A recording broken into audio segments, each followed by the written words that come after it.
नमस्कार मित्रांनो. तर आज आलतो बघा कारखान्यावर. कारखाना बघून घ्या, वाहनं बघून घ्या, गर्दी, जत्रा पित्रा सगळं सगळं काय सांगायचं तुम्हाला. बेजारी एक वाहन खाली व्हायला बघा बघा वाहनं, एक वाहन खाली व्हायला कमीत कमी एक 2 ते 3 तास लागतील एका खाली व्हायला. बघा बघा ही काटा इथं आपलं, इथं काटा आहे हो, सॉरी, आणि इथं आहे काय म्हणजे क्रेन. इकडे पलीकडे ट्रॅक्टर आहे आपलं. काय सांगायचं तुम्हाला, इतके वेळ आता आमचं ट्रॅक्टरचा नंबर येईन 12 वाजता, खाली होईन 4-5 वाजता. सकाळी तर जायचं आहे कामाला, तोडावं लागत आहे नुसतं. मालक म्हणून जमत नाही का, काट्यावर आलतो. वजन बघा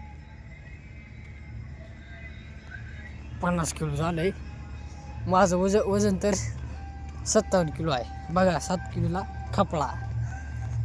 नाद करते का असते उगच एवढा पैसा कमवत नाही, तर त्यासाठी असं करावं लागतं. हो काही ट्रॅक्टर आहे आपलं, ट्रॅक्टर बघून घ्यायला जाईल. ट्रॅक्टर हे वरी एक नमुना आहे आमचा बसला वरी, त्याला बघा तुम्ही. हे ट्रॅक्टर आहे. ओके, माल बघा किती टन येईल सांगा बरं तुमचा अंदाज. बघा माल बघून घ्या, तुमचा अंदाज सांगा किती टन येईल. बघा ही वरी बेन एकटाच आहे. त्याला एवढं म्हणलं होतं बरं का, भोसडीच्या आलाच वरी हातरून पितरून झोपला. आता काय बघा, कारखान्यावर आला नंबर 1 पैकी खाली करून जातो. चला मित्रांनो, धन्यवाद.